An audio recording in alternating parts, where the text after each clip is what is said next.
Okay, Assalamu alaikum everyone, and welcome to another episode of the ATTAYA show. Today, my host and I are ready to serve it hot. I hope you guys are ready to drink some ATTAYA with us while we speak to our honorable guest today, whom I will give the opportunity to introduce himself later. I think I will not do justice if I want to introduce him. I think it's going to be better if he introduces himself to you. So, in today's episode of the Attire Show, I will be the host myself. My name is Awa Conteh, and I'm the current Secretary General of GASAM. I'm a second year computer science student at University City Mohammed bin Abdullah in Fez. So, I also have Momodou Jallow here as my co host.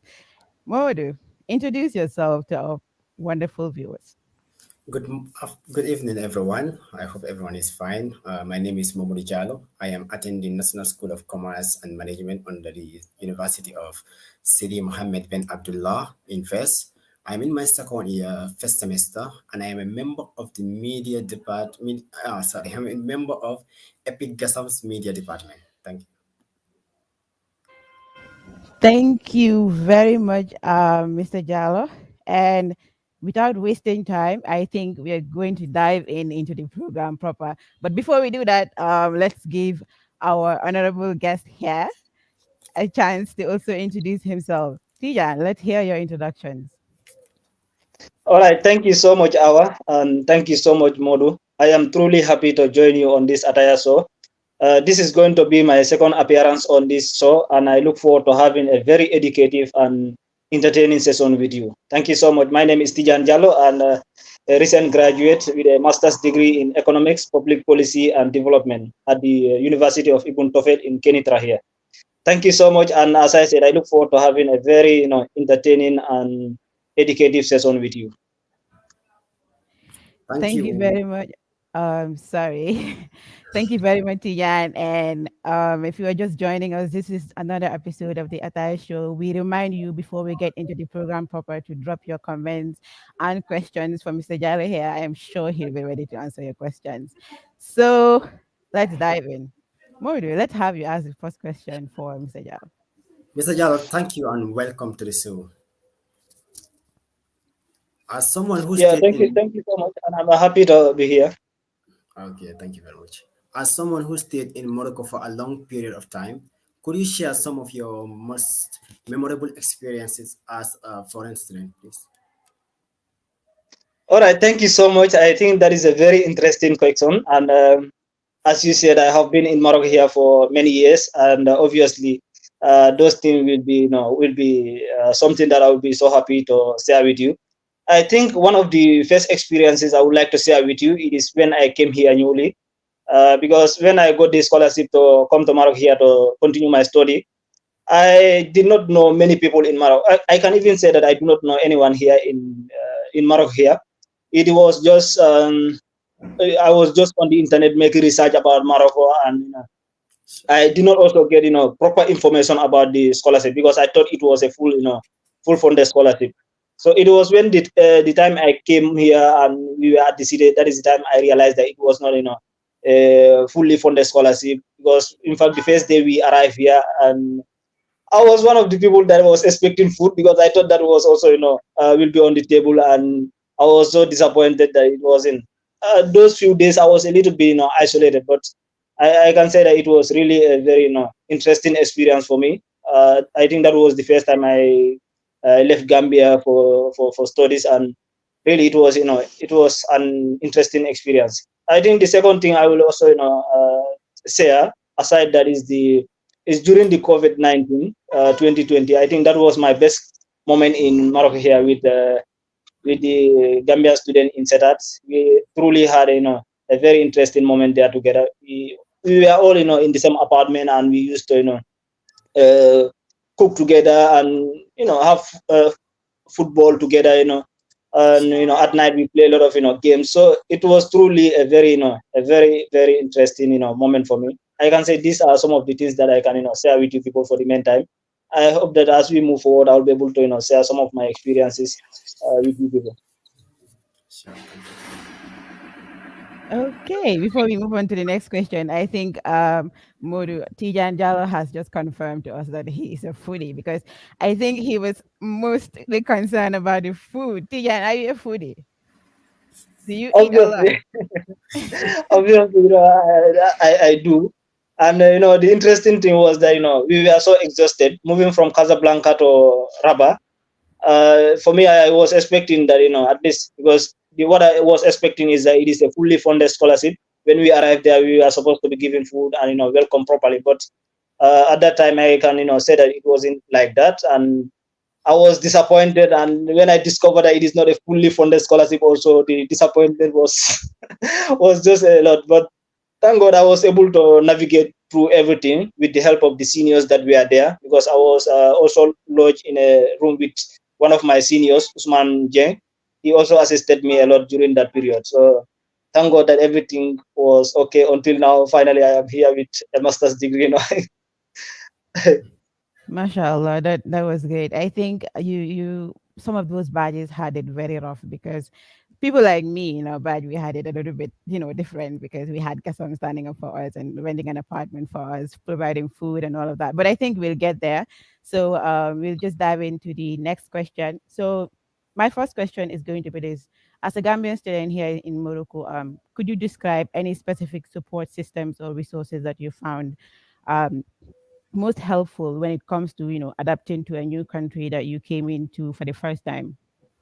Do you had resources or support systems that you found most helpful for you in terms of your academic success and overall experience here in Morocco? I think if I am to mention any support system, it is going to be GASAM, because when we came here, even though our first days, it was not motivating, because we are not properly welcome. But aside that, as time goes on, we started integrating and meeting some of the seniors. I think they truly help us to integrate, especially during our French year. Because as I mentioned earlier, I was sharing a room with one of my seniors, and he truly play a very important role in my another lang. He used to assist us, and even not in my room alone, but all the Gambians, all the new students, he used to organize French classes for us, and I think that play a very important role in us validating all our validating our another lang, because I think it was only one person that had a Ratra pass, but the rest of us 26, I can say 25 people, we all validated in session normal. So I think that is a very important system that truly supported us. And when I moved to Setar also, I can say that the people that I met there were very supportive. They provided me with all the necessary support that I needed. uh, at that time I was yet to have my room and a place to stay, but they accommodated me and escorted me to the school. At that time, it is obvious that my French was not strong, So I needed someone to go with to the school to help me register and to understand the school, how it's work. And let me just also give this credit to Abrahman. He was the one that assisted me with that. He took me to the school, explained the procedure. We went to the administration until finally I was able to register. Then after the registration, the remaining things now you have to do it with yourself, because at that time I was the first person to go to SETAT to study economics. At that time there was no senior who was doing economics, so I need to also focus, read, and try to meet other people to also assist me with that. And thank God that finally I am here. I was able to do everything what is necessary there. And yeah, I can also say that when I came to this place here, Kenitra, I was supported by the people that I met here, because at that time also obviously I did not have an accommodation, but the people I met here also gave me that support. I am really appreciative of that. So if I am to mention any support, I will just say that truly it is GASAM, the support that I received from GASAM here within Morocco. Yeah. I believe that has covered a lot, including one main important word, ratrapas. I think that is the universal word for étrangers in Morocco. Exactly. Los tapas is like I don't even know how to say it. I mean, in fact, for me, I used to envy, like I used to say that people that come here without having water pass are geniuses because I Very, mean it's crazy. they're truly geniuses, trust me. Definitely. So, Mr. Jallo, aside with the academics, how was your stay in Morocco influence your understanding of Moroccans and their culture towards foreigners? Yeah, thank you so much. I think that is a very important question, because as a Gambian, or if you are in the Gambia, what you hear about Morocco mostly is about these migrants that are trying to go to Spain or Italy. So the message, or the what we hear about them in the Gambia is not positive. But I am someone that do not judge people. I always want to experience things to make my own judgment on things. And just because someone tell me a negative thing about someone, it does not mean that I'm also going to take that belief and hate that person for that reason. So that is why even when I came to Morocco here, I was not having that mentality that I am going to be maltreated, something like that. And I can say it here that since I came to Morocco from 2016 to today, I have never been arrested by any policeman to even ask me a Karasezu. Might be possibly it was because I was staying in Setat, that also contributed to it. And in Kenitra here also, I have never been stopped and asked about those things. That is with regard to the police. But in Setat, where I was staying also, I can say the Moroccans were truly very kind to us, and they supported us a lot. Because I can give you an example from myself where I was staying. It was in Centreville, and other apartment those days, especially when I moved there newly. Every summer, the landlord used to give us 2 months for free. We used to stay there without any payment, and he never disturbed us. Aside also, when we are late for payment, he never come and attack us or ask us to leave that house. We used to stay there. Even the last time he gave us this thing, a 1 month free, he even said that it was because of me, because he is Tijania, and because of my name, he said now because of that he's going to give us that opportunity to stay there for a month. And I can also narrate other a good story that I have with Moroccans. For instance, my entire stay in Morocco, in Setat rather, we have someone there, very close to our house, who provide us with couscous every Friday. We were 5 people in our house, but we cannot even finish that. I think all those things are positive thing. And today, if I happen to leave Morocco, I go anywhere. If people ask me about Morocco, I think those are the positive things that I will share with them, because I believe that even in the Gambia you have negative people, in US you have negative people, in anywhere you go to you have negative people and you have positive people. You have to be that positive person and look forward to meeting positive people. And I believe with the help of God, obviously you will be lucky to meet with positive people all the time, and move forward. That's what I believe in. I don't look at them as the way they are maltreating other people, that they are also going to maltreat me like that, because the people that are maltreating those people do not represent the entire Moroccan population. So obviously the way Morocco also have bad people or wicked people, it exists everywhere in the world. So I cannot just generalize to say that I have any bad experience here. In fact, even when I came to Kenitra here, it is just, I can say it is the capital because it is very close to Rabba.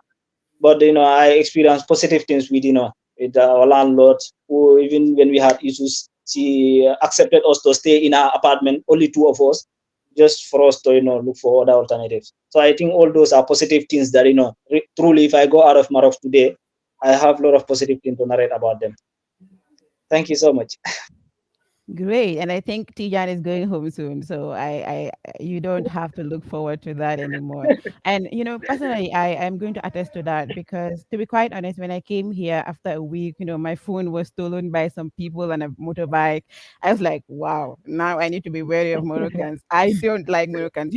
I said this to myself, to be quite honest, because having to come here after just 1 week and you have your phone stolen, no communication, it is stressful really. But as I settled down and I met people at school and base, like you said, they are very friendly. And then sometimes if you tell them they don't have money, that they understand and then they extend the day for you. And I think those are Yeah, the things. I think also, let me say this thing that everyone here has his own experience with them. So I just narrated mine, but even though I'm aware of some people encountering problems with them, but that has never happened to me. Thank God. Exactly. Just like you said, one or two people do not actually represent the entire population. So I think that is a good point. Before I move on to the next question, just a reminder to the viewers that this is the second episode of the season 4 of the Gasam Attire show. And if you're just joining us, we're serving very hot attire here with our guest, Tijan. And you can drop your comments and your questions in the comment section, and we'll be sure to read them and have our guests answer your questions. So today, I think this is going to be the final question when it comes to personal experiences before we move on your thesis section, which is obviously the most exciting part of this whole show. So the final question for when it comes to your experience is going to be, okay, reflecting on your journey as a student here in Morocco. Let's say if you were supposed to start anew and reset from the very beginning, what strategic changes or actions would you implement to enhance your, personal, academic, as well as overall experience in Morocco? Yeah, that is an interesting question, by the way. I think one of the things that I would have, consider, it is my, maybe let me put it this way, interaction to open more to the Moroccan, society. Because what I realized is that since I came, I either interact with, either Gassamians or, people from other nationalities, but my interaction with the Moroccans are very limited. And I think if I were to come here today, one thing I would have done is to try to learn the Moroccan language to better integrate into the Moroccan system. I think that could have opened up a lot of opportunities for me. It could have really make my stay here even more interesting and better. So I think that is one of the things I would have changed or adopt, make some adjustment on. Well, I think you are lucky then if you are going back to the country. Because for learning the Moroccan language, you have someone there, Muntaha. Like I said, the man mastered the language. You can go Exactly. there Muntaha, and he will I used give to you say that free he's a time. Moroccan. Of course, Muntaha will be I, talking. I You think will I just like, think wow. if I would follow his footsteps to make sure that I also understand it. I think So, with that you'll be able to you could have been enjoying a lot of things there. Not only opportunities, but like when you go out, meeting with them, talking to them. Once you talk to them in their language, they are even more open to you than when you try to speak to them in French or in English. Because most of them in the town they do not understand even French. When you start talking to them, they kind of limit themselves. But if you talk yes. to them in their own language, truly, you realize that they are more open and they are willing to share more of their of whatever they have with you. So they feel some form of belonging with you. They some form of connection, a Exactly. bond. Sure. Exactly. So now, are we going to the thesis? Yes, we have very limited time, so enough of experiences now. I think we can go right into his thesis, please. Okay, Mr. Jallow, could Hmm. you? Briefly describe the focus and key findings of your thesis research and its potential implications to the Gambian economy. All right, thank you so much. I think already the PRO has shared my theme with you people, which was the impact of government spending on economic growth in Morocco here. It is a very interesting area, and a lot of research has been made on this topic. But I also feel like that it is important for me to make a research on it, and hopefully if I go back to Gambia and have the opportunity, because it is also needed there in the Gambia, I'll be able to I will stand at a better position to improve it, and also make sure that it is applicable in the Gambia. So I just want to start with this, that at our university here, master's level, the school do not choose a topic for you or an ankadran. It is up to you to make that research of your own, and come up with a topic of your own choice. So the topic at some point, what influenced it or what encourages me to take that part is that I'm very interested in macroeconomics, and I make research of it, and I realize that this is it is very linked to macroeconomic issues. And I just said, okay, let me take it, maybe in my PhD, because I have the ambition of also continuing to that, maybe in the near future. It is going to be easier for me, because most of this, if you want to do a PhD, you have to, these are all documents that you can, supporting documents that you can submit. So it is one of the reasons that I take this important topic, the impact of government spending on economic growth. And I just, when I started it, I just tried to reach out to other people, even though there were challenges, because the Onkadran that I choose did not intervene. He did not provide me with any information. He was like, I have to go and make my own research, bring it together, and So that's what I did. I make research and established my table of contents, share it with him. When he read it, and at some point he gave some recommendation where to remove and where to add, and I did that. That since then I started working on it. Well, it is the first part that I looked into was the historical and the theoretical foundation of issues of public expenditure and economic growth, because economics are divided on this particular topics. You have some economics that believe government spending have a positive impact on economic growth, and they gave their justification on that. You have other economics also, other set of economics like the neoclassical and the classical economics, who believe that uh, this thing, government spending has a negative impact on economic growth. They also gave their justification and everything. And you have also another third set of economics who kind of supported both this argument, to say that it has a positive impact on economic growth to a certain level. It should not pass that level, because if it does, then it has a negative impact. That also So if you look at these three type of belief, and all in economics, that is why it is so interesting, because everyone is free to come up with their own opinions. Once you come up with your opinion, you have to defend it. What this economics is that they come up with their own theories, and they defend their theories. So now that is why the topic is very important for us to make research of it. Every country is obliged to make research of it, and know at where do they stand in this particular theories, because they are all applicable, and they are realistic research that has been established, and it is all facts. So you have to know in a country whether you are supposed to increase your spending, or you are supposed to minimize it, or you are supposed to even reduce it drastically. All those are very important things, and that is why truly it is a very interesting uh, theory. And if you ask me about the application of that in the Gambia, it is just because when the budget is drafted in the Gambia, you hear some people complaining that this is a lot, and some of them will also complain that this sector is not adequately funded. There should be increasement on that. So that's where Gambia, Gambia need people like me, economists, to go and make their analysis, data analysis, to know whether the amount of money they are allocating annually is enough or not. Whether they have to increase it, what is allocated, whether they have to increase it, or whether they have to maintain that the same position or to reduce it, based on the study that we are able to establish. And in Morocco here, I just did all those things, and the evaluation, evolution of the economic role of states. you have also economies that that are divided on that. The involvement of government in the market or in the economy.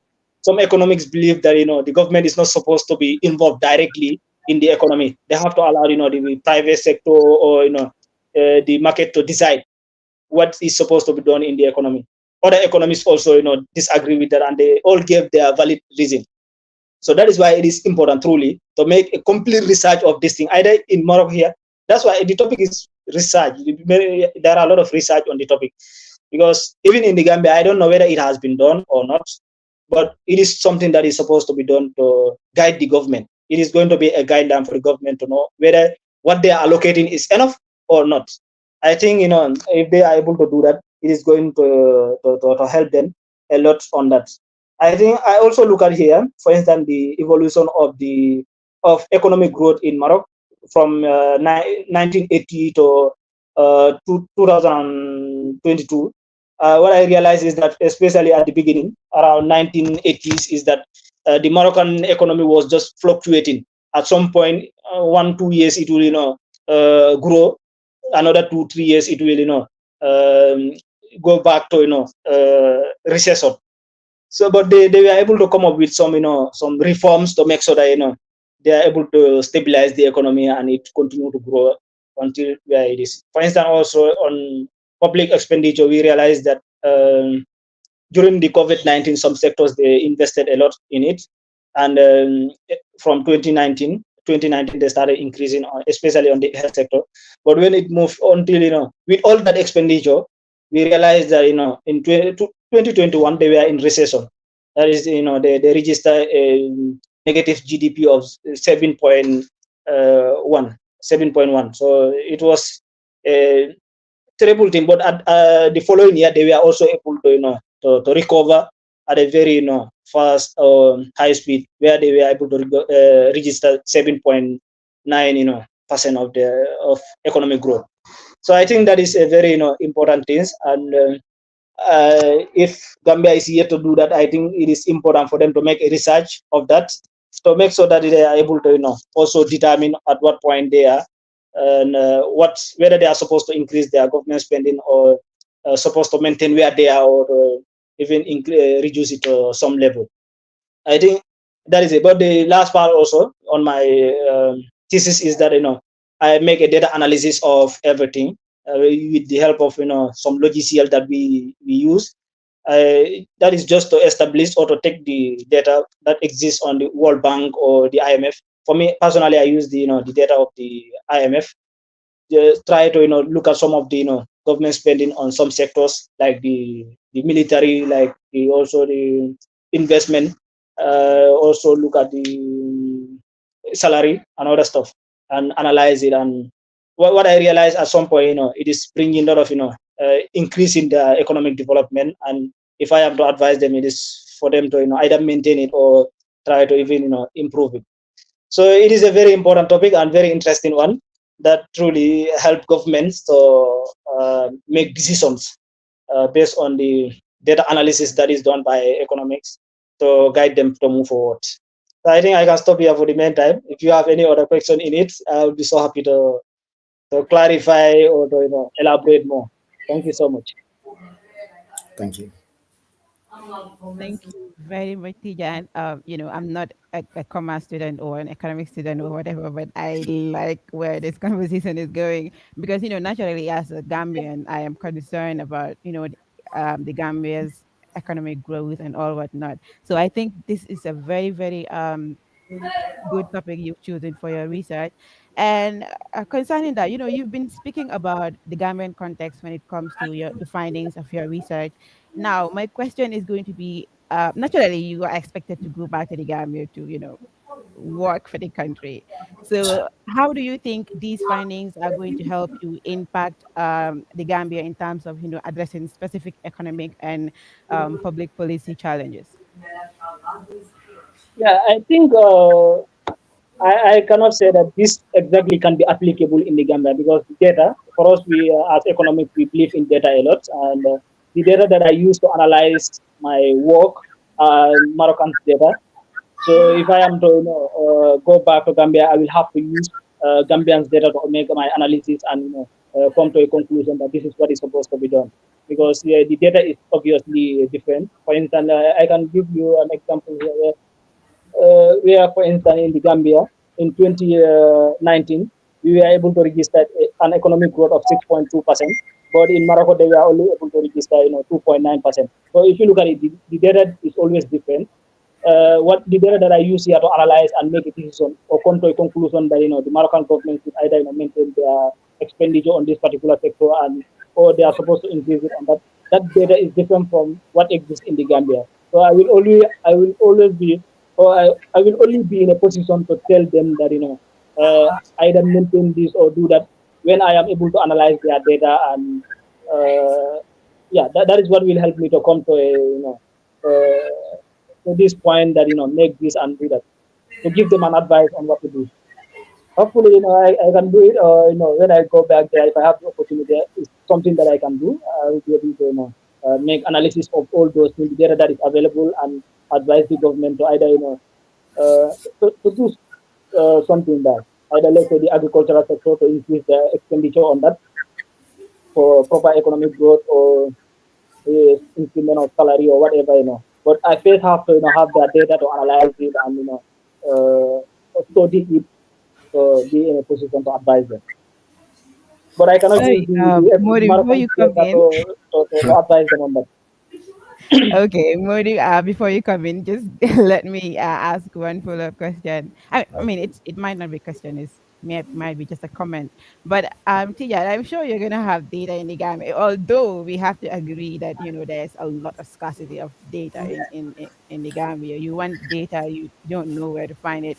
So, but I am sure that when you go to the Gambia, you're going to, you know, um scour for enough data Yeah, so that you're going to help us, please, with some yeah. of I these mean, things. the data is already available. The data is available, but like my research, I don't use that data.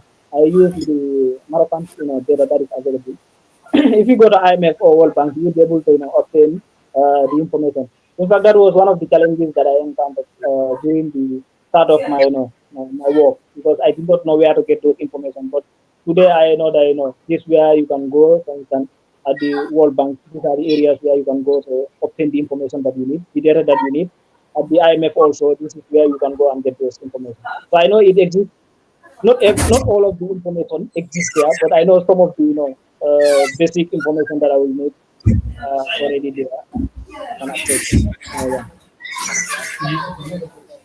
Thank you. So data is very important, but we know that the source of it is also important so that it is used in the right context. We cannot use Moroccan data for the Gambia. That is understandable.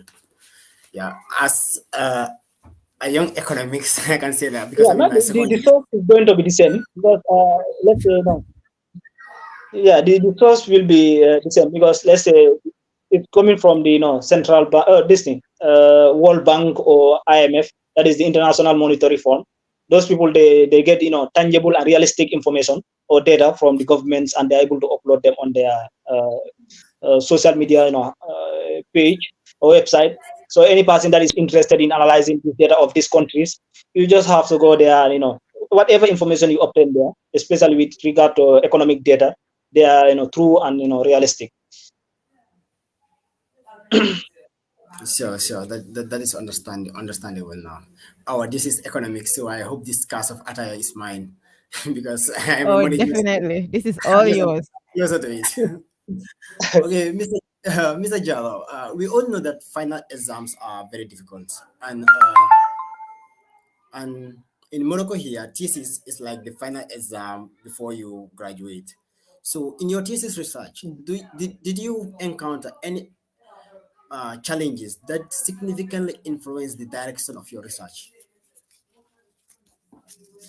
I cannot say that I have truly any challenges that truly impacted my research because, as I said at the beginning, I did not even know where to obtain this information. Uh, I wanted to rely on my professor because I thought he will provide me with that with those information. But to my surprise, he was not willing to intervene in any way.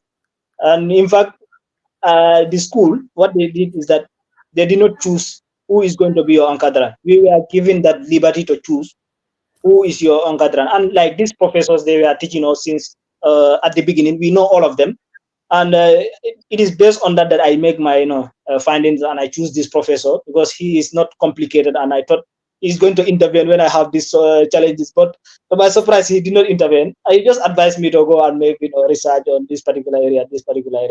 But when I started, when I started the work, I started consulting other people who provided me with some information, and I was able to connect all those things, read this part, read this polycopy, or read this PDF.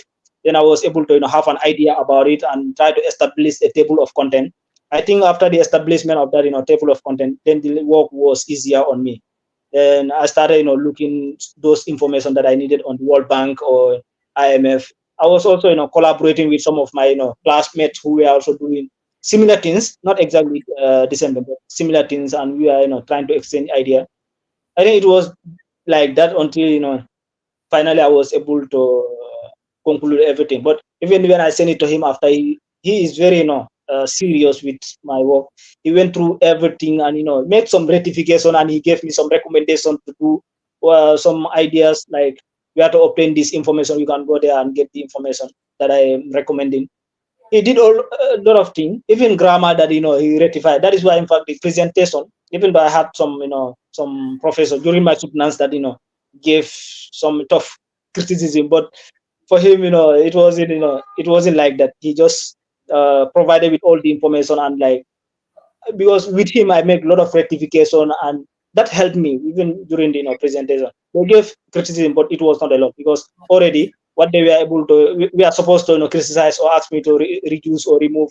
He has already done that, so it was just very minimal, and thank God everything was validated with success, and I'm happy now. That's good. Thank you. Great. Thank you very much, Tijan. Notably, I think you can correct me if I'm wrong, but you've been an active member of GASAM for like 5 years, or I can say since my arrival in Morocco, apart from the few days that I was a little bit isolated, but aside that, I have been an active member. Uh, okay. So it is safe to say that you've been, a very, very active member of GASAM for about 5 years. So I actually have a question. So that is why I'm trying to establish this. How did your involvement with GASAM influence or support your academic and research journey, particularly in your choosing field of study? yeah, choosing field of study. I think I had that even before joining GASAM because I applied for economics since in the Gambia, and I always have this passion for economics, and yeah, I think that also that is one thing I want to make clear here. But working with GASAM is something that I truly appreciate, and I know that I learn a lot from the people that I work with, starting from GASAM Plus, people like MJ, and even my finance team, our Jan. I learned a lot from them, and if moving forward, all the executive that came after that, I learned a lot from them. And what it taught me is that whatever I am doing, it has to be of standard, because in some all the works that I participated, they are all of high quality, and that is why even in my research also I invested all my effort to make sure that truly what I present is something presentable. Today I can present it anywhere. So I think that is one thing that I can that I can say I learned from there is the quality of the work that you are doing. Whatever you are engaging in, do it to the best of your ability. And I think that have been our operational uh, way since the start of everything. That is informative, and it's true that when you take leadership roles, they build in things for you. You get some experiences that you don't have when you just isolate yourself. It's very good to mingle. To delve into it more, was it your first time experience taking leadership roles, or had you been involved in such roles back in the Gambia? And what motivated you? What was your motivation to be in leadership roles? Yeah, I think that is a very important question, and I like it. The motivation I can say I came with that. because I can remember when I was in grade 8, I was in a club called PI Health, and we had a workshop. And after the workshop, I was one of the students that were choosing to go to the villages and talk to them about the importance of malaria prevention. And in fact, when we went there for that work, I was the one that was translating it in Mandinka and Fula. I think Wow. since on that program, really I am encouraged to participate in this activity, because I was able to, I in fact wanted it more. I wanted to participate more to help my people on how to, prevent themselves from, getting malaria, because I know that truly that affect our people, my people there. And the fact that I was given that opportunity to participate in that and educate them about the importance of malaria prevention, how they can prevent themselves from malaria and the like. And in fact, speaking to them in their own language was something that motivated me, and it gives me even more courage to enter into this to prepare myself, because that is my main ambition. Even I'm sorry.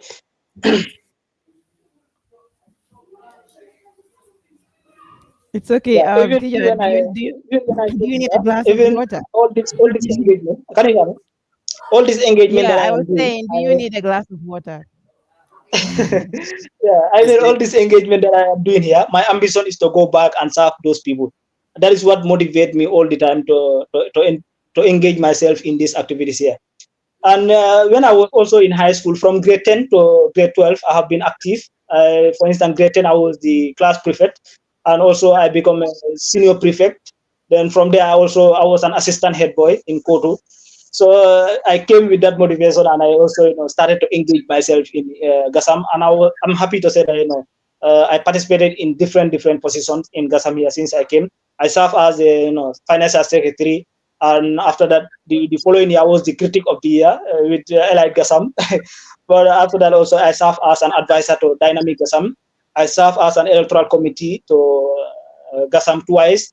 I served as a mentor also twice. Last academic year, I served as a G3 member. All this is just to prepare myself to make sure that I am in a position to when I go back to contribute the to the development of the country. And there was a time somebody asked me about this, to say that uh, the dormancy of Gasamians. How am I motivated to do all these things? Why am I so motivated to carry out to work for people, for instance, in Gasamia, master students, bachelor students who know the importance of your work, but at some point they are not showing appreciation to that work, that wonderful work you are doing. But still, you continue to do it throughout these years. But my answer to them is that simply is that I am not I am not serving these people, or like my ambition is not only to stop here. My ambition is bigger than that. Is to go back and serve the people. If I am able to serve Gasam with all those challenges, and seeing people with masters, bachelor's students who know the importance of my sacrifice, and they are not appreciative of that, then if I go back to Gambia, to those villages, even if I use my own salary to help them, even if they beat me, I will not be discouraged. I will still continue to sacrifice my salaries or whatever I have to help them, to make sure that they also have similar privileges that I have, to make sure that they are also able to develop, because they are people that I believe they do not have the opportunity or the privileges that I have, and they do not go out of Gambia. Most of them, they are within one place. They do not travel. They do not they are not educated. So if those people, even if I am sacrificing for those people, if they beat me, I will still, I will never be discouraged. I will still have the motivation to go ahead. The fact that I'm able to, sacrifice for master student, PhD, bachelor students, still, even though with little appreciation, I'm still able to continue. Then obviously, even if I am there, I will be able to, So this is what I wanted since from Gambia. Since I left those villages, when I went to sensitize them about the importance of malaria, I have truly the ambition to go back there and contribute, to go back there and educate them more about those things, and contribute in my own way to better their life. And I know that the only way I will be able to do that is to better prepare myself, to educate myself, and that is why I'm always motivated. Even tomorrow, if I have the opportunity to help any other person, I will be so happy to do it. So learn, because we have to the changes that we want to see around, we have to be those changes. We have to start it from ourselves. We cannot always fold our hand and expect other people to come and do it. We have to be there and make sure that we do it. Then other people follow. That's the type of person I am, and That is what encourages me all the time to continue moving forwards. And there is nothing, even if I do something people are not appreciative of it, it will never discourage me. I will still continue moving forwards because I have bigger ambition. Wow, Tijan, that's a big heart right there. I'm not surprised why most Gasamians really look up to you, and I am proud to call you a Gasamian right now, to be quite honest. And I cannot wait to see what you are going to do back home in the Gambia. So I think we are going to take our final question because we have only about 4 minutes. We are really running out of time. So, Tijan, what message do you have to extend to the Gambian community here in both in the Gambia and both in Morocco here and those that are going home with you. I'm actually assuming that you're going home after your masters, or are you planning on doing your PhD here? Why are you assuming that? Well, okay. You can correct It's a me possibility, if by I'm the way. wrong. I mean, it's a Okay, my possibility, point by the is way. Let me stop okay. there. Mm. Okay, my point is, what is your message to Gambians, both here and the ones that might probably be going home after their BScs or masters or whatever they have achieved? What message would you tell them from all the experience that you've gathered here as a foreign student? Yeah, I think my advice will start from the leadership of GASAM. That is for you people to just keep it up, continue the wonderful work you are doing. Do not be discouraged by the people that are not supportive or they are not participating in your activity, because at the end you are not there to get any praises. You are not serving Gasam for tomorrow for you to meet with Tijan and he start telling you, thank you very much, our this and that. That is not your purpose of being there. You have your own ambition. Try to focus on that, and you continue to move forward. We will be so happy in the near future to hear the wonderful work that you people are doing here. Even if I am not in Morocco, here, for instance, if I am in the Gambia, I will be so happy to hear that you people are able to continue the work that we have done. So even at the total level, we'll be so happy to hear that.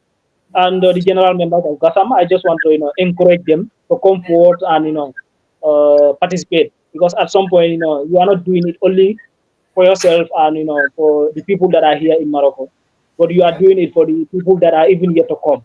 For instance, when we take up the responsibility in 2019 to start or to ameliorate the stand of the position of the association, we are not only doing it for those people who were there, but we were doing it for the people that were even yet to come. And I can say that either somebody appreciate it or not, but I can say people who were not here 2019 benefited from the wonderful work that we have done. Because all of you came after that and you see the work that has been done. So we just have to put together all the time and support, continue the wonderful work that has been done. Maybe to the people that are going, just to encourage them. I know it's not going to be easy. It is also another challenge for all of us. But if we have the opportunity to continue the sacrifice we are doing, let us not just silence ourselves and start bettering our life and the life of our family, close family members. We have to always put into consideration the thousands of other people who do not have the privileges or the opportunities that we have, to make sure that if you have the opportunity to come in their favors also and help them. Because I believe very strongly is that nobody can make it alone. Or even the richest people in this world, they were one time helped by somebody. All of us here, myself, today, before I reach at this point, I was helped by someone to reach at this point.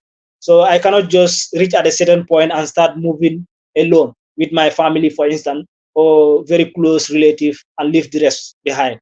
That is not, that is undone to me. We have to always, understand that we have to help people, to help even people that we are not related with, to make sure that they are also, they come with us, that we should not leave anybody behind. I think that's it. And I just want to say that I wish Gasam all the best. May it be, be stronger than where it is right now in the near future. The people that are coming, may they come up with wonderful ideas that will, sustain the association. Yeah, as I said, I will be so happy to see the wonderful work you will be doing in the near future, even if I'm not here. So thank you so much, Awa, and thank you very much, Modu, and to the entire media team for giving me this opportunity to share my stand with you. Voilà. Thank you so much. Thank you, Mr. Tijan, and I would like to confirm our statement. You have a very big heart, and personally, I am motivated. I'm not someone who like going big, but at least I am getting some motivations now, and I believe things will change for the better now. We will like to remind our viewers that you can ask questions. Oh, I think we can take questions from now, right? Yes, I've been reminding the viewers to drop their questions, but unfortunately, I think we've only been having comments. Gasamians are really proud of you, Tijan. A lot of people are, expressing how grateful they are to you and Sure. how inspired they are by you. And I think that that is all we've been having so far. No questions, but I think Ibrahim Jala is saying, please let Tijan tell us a little bit about the mood support stories by Omar Cham. I think this person is trying to intimidate our guest here. But anyway, I think that this could be an opportunity for me to strike Mr. You move again.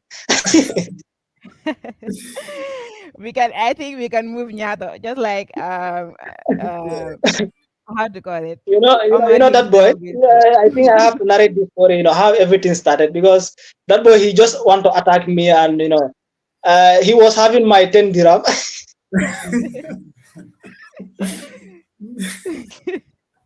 No, no, no. Please don't spill the beans here, Tijan. I think we're going to leave that for when Yeah, we do meet. I So think we should leave that because Mr. Omar is my Otherwise, mentor. I can narrate the story. By the way, if you people are interested, I can narrate how everything started, because that boy, he disturbed me a lot. Anyway, but he's a very cool no, guy. no, no. But, I will miss him if I go back to Gambia. I believe me. Anyway, overall, thank you so very much, Tijan. I think this was a very good attire show. I'm sure the viewers enjoyed the attire. I hope you guys enjoyed it, and I hope you learned a lot from our guest here. Thank you so much for being here with us. We really appreciate you, and we appreciate everything you've been doing for Gasam. Everything that you've done since you got here in Morocco, you've been very instrumental. So we really cannot thank you enough. Over to Modu. I think let's have your last words and then we'll conclude. Yeah, I think seeing the comments, everyone giving a comment, a positive comment, this is a universal agreement that everyone have that you are a motivational person, someone who has helped Gasam, and we wish you the best. Thank you. Tijan, any final words? Yeah, I just want to say once again, thank you very much, Awa and Modu. I also want to thank the media team for giving me this opportunity to come back here once again to share my experiences with you people. I hope that it was educative and entertaining at the same time. So I look forward to seeing better Gasam in the near future. Yeah, that's the only thing, and I wish you all, the executive, current executive, all the best. Thank you so much. I think viewers, Thank we are you. going to wrap up here. This is the end of the second episode of the season 4 of the Gasam Attire Show. We hope you enjoyed it. We hope you had a you have been served great attire. So it's a wrap from me and my host. Thank you very much, Modu. You've been a wonderful co-host. Thank you very much. Thank you. All right, Tijan. Bye bye and good night. Thank you.